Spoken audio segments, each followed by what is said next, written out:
There are comedians who chase laughter. And there are comedians who carry it. You can tell the difference when the room stops laughing. Some voices disappear the moment the joke ends. Others linger. Heavy. Unfinished. He never rushed his words. Never begged for applause. He spoke like someone who had already survived the worst parts of his life. The laughter was almost incidental. Long before television made him familiar. He had already buried a father. Outrun the streets. Survived jail cells, military decks, and rooms filled with people more dangerous than honest. He stood close to fame. Close enough to feel its heat. But never close enough to let it define him. When he finally stepped into the spotlight, it was not because he demanded it. It was because his stories refused to stay quiet. They were not written to be jokes. They were memories sharpened by time. Delivered calmly. Almost casually. As if he were reminding the world of something it had forgotten. People laughed first. Then they listened. And years later, when his voice was gone, the silence felt heavier than expected.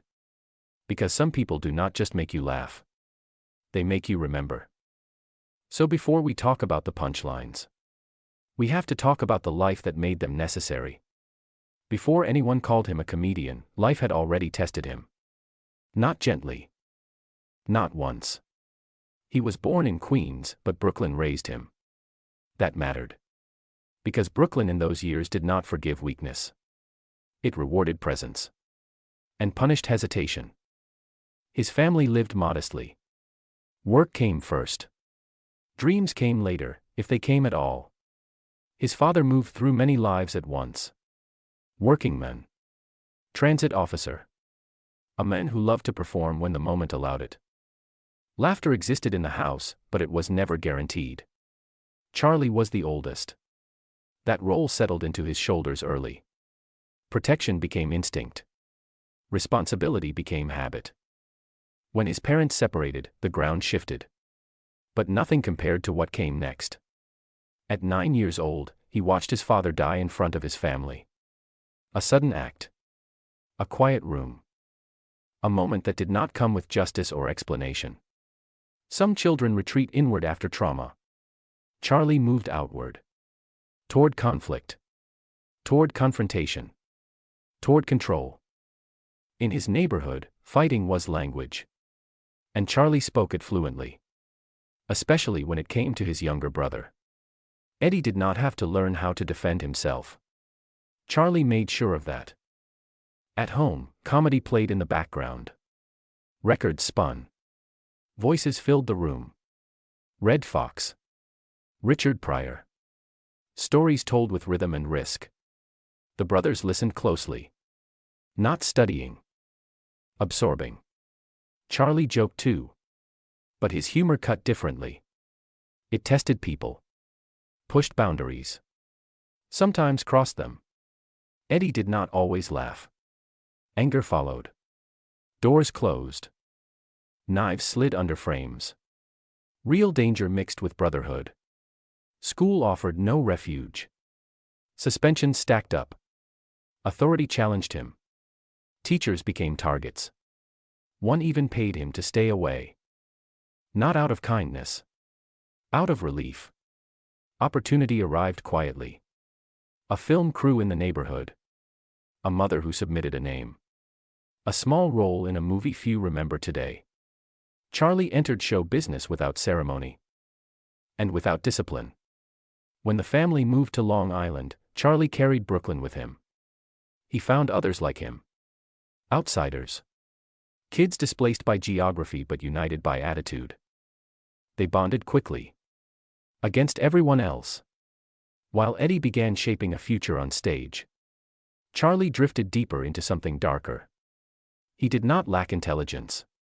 He lacked direction. At that point in his life, comedy was not an ambition. It was a coping mechanism. A way to survive moments that had already hardened him. The foundation was set. Loss. Violence. Loyalty. And a voice that had not yet learned when to speak. That voice would take years to mature. And even longer to be heard. By his late teens, the consequences caught up to him. Not all at once, but steadily. Like doors closing one by one. Trouble was no longer just background noise. It was the main event. Charlie drifted into street life without ceremony. Drugs. Thefts. Fights that escalated faster than anyone intended. Violence followed him closely. Once, a gun was pressed to his head. The trigger was pulled. It jammed. Luck intervened where judgment had failed. But luck runs out. Joining a street gang felt less like a decision and more like gravity. Protection came with rules. Rules came with consequences. When Charlie tried to leave, those consequences chased him daily. Friends were beaten. Some were stabbed. He escaped by chance, not strategy. Eventually, the law caught up. A robbery. Probation. A violation. At 18, Charlie spent a year in jail. Jail stripped things down. No audience. No escape. No jokes that could change reality. Only time. And reflection he had avoided for years. When he was released, the streets welcomed him back. The cycle waited patiently. Charlie knew that if he stayed, the ending would be predictable. Short. Permanent. The military was not a dream. It was an exit.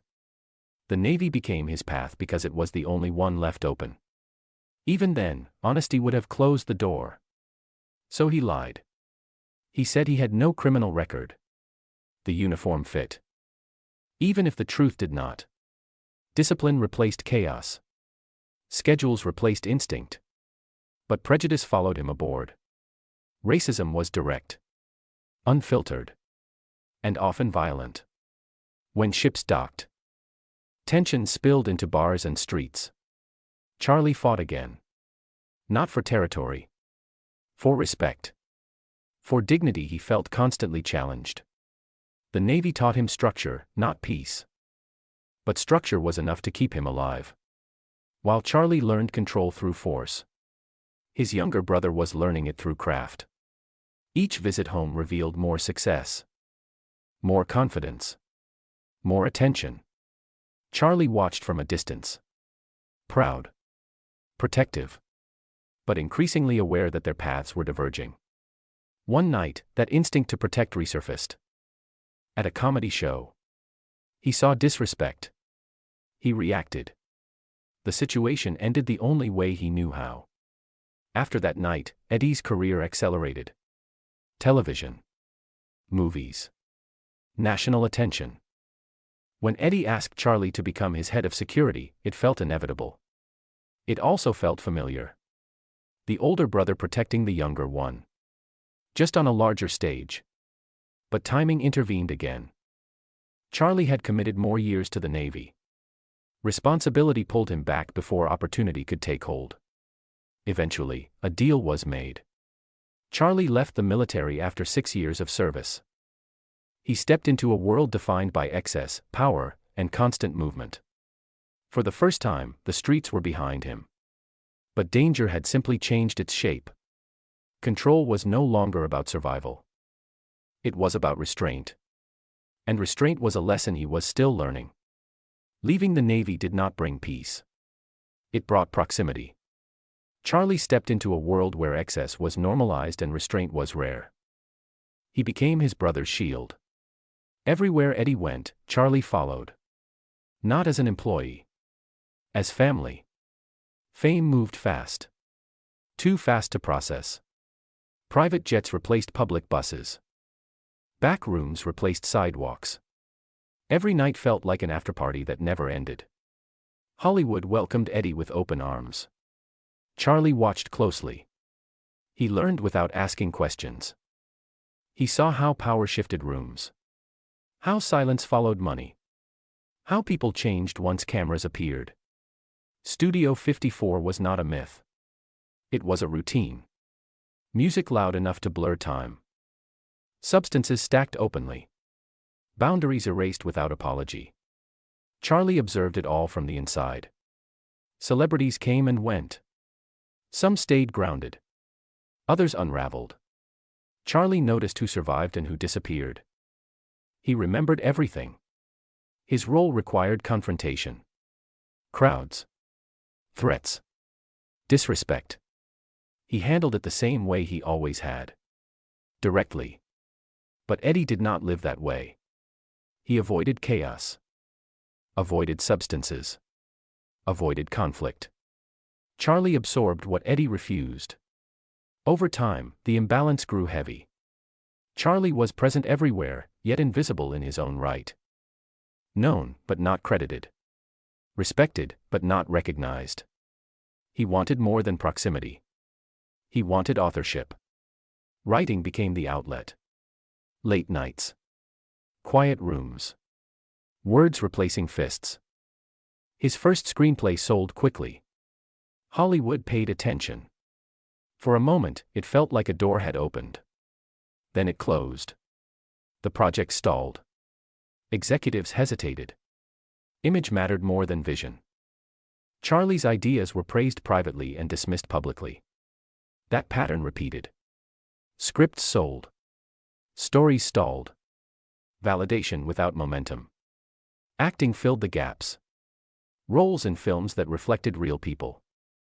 Characters shaped by streets, not stereotypes. He worked steadily. Never flashy. Always present. Then tension reached home. Small disagreements grew larger in silence. Charlie and Eddie stopped speaking. Not because of betrayal. Because of pride. They passed each other in the same rooms without acknowledgement. Years went by. The distance felt heavier than the arguments. Eventually. Time softened what ego hardened. They spoke. No speeches. No apologies performed for others. Just understanding. Charlie changed quietly. He trained his body with intention. Boxing became discipline. Karate became control. He earned a black belt. Not to fight. To focus. Marriage grounded him further. When he met the woman who would become his wife, he did not hesitate. He claimed certainty in a life filled with variables. But professionally, something was still missing. Charlie had lived too much to remain silent. He had seen too much to dilute his truth. When the phone rang and the invitation came, he did not know it would change how the world finally saw him. He only knew it was time to speak. When Charlie Murphy began telling stories on television, it did not feel like a debut. It felt like a release. He did not arrive with an agenda. He arrived with memory. Years of it. Unfiltered. Untouched. In the writer's room, he spoke the way he always had. Slow. Precise. Without decoration. People stopped interrupting. They started listening. The stories were not designed for cameras. They were moments he had lived through. Nights that never made headlines. Encounters that existed only in whispered retellings. When those stories reached the screen, something shifted. America leaned in. Not because the details were outrageous, but because they felt grounded. A pop icon dominating a basketball court. A music legend crossing every boundary imaginable. The laughter came easily. The belief came even faster. Viewers recognized something familiar. The cadence of someone telling the truth without checking for approval. The calm confidence of a man who had already survived worse than public judgment. For younger audiences, he became a discovery. A voice clipped into short segments. Shared. Replayed. Quoted without context. For older audiences, he was validation. Proof that timing does not determine worth. That experience carries weight long after trends move on. Charlie did not rush to capitalize on the moment. He continued working. Stand-up came late. At first, crowds challenged him. They wanted the stories. They questioned the craft. He adjusted. Not by changing who he was. By learning how to control the room. Advice from veterans taught him patience. Silence became a tool. Pauses became punctuation. Laughter followed naturally. International audiences saw something distinctly American in him. Not polished. Not manufactured. A reflection of streets. Discipline, excess, and restraint colliding in one voice. Behind the scenes, his life grew quieter. Marriage anchored him. Loss reshaped him. When his wife passed, the laughter softened. But the work continued. He did not explain his grief. He carried it. And when illness arrived, he kept that private too. Not to protect his image. To protect his identity. By the time the world realized what he had been holding together, Charlie Murphy had already made peace with who he was. Charlie Murphy never announced his exit. He did not prepare the audience. He did not slow down enough for people to notice what he was carrying. When he passed in 2017, the reaction was immediate. Shock came first. Then disbelief. Then a quiet realization that something irreplaceable had slipped away unnoticed. He had been working until the end. Touring. Acting. Building. Illness never became his headline because he refused to let it define him. Only a few people knew the truth. That was intentional. At the memorial, there was no performance. No competition for attention. Just stillness. Comedians who built careers on noise stood quietly. They understood the weight of what was gone. Charlie Murphy did not leave behind a single defining role. He left behind a pattern. A way of telling stories that trusted the audience. That did not beg for belief. That allowed silence to sit next to laughter. He proved something uncomfortable but necessary. That talent does not always arrive early. That relevance does not require permission. That a voice shaped by survival carries a different kind of authority. He was not the loudest in the room. He was the most grounded. And grounding lasts longer than volume. Years later, his stories still circulate. Not because they are shocking, but because they are anchored in truth. People quote him without remembering where they heard it first.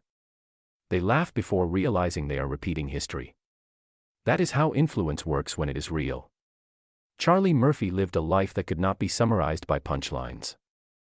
Comedy was never the destination. It was the vehicle. What he left behind is not nostalgia. It is permission. Permission to arrive late. To live fully. To speak honestly without packaging pain for applause. Some people chase the spotlight. Others walk alongside it long enough to understand what it costs. Charlie Murphy understood the cost. And he paid it quietly. If this story stayed with you longer than expected, that is not an accident. Some voices are not meant to fade when the laughter ends. They stay. Because they were never just trying to be funny.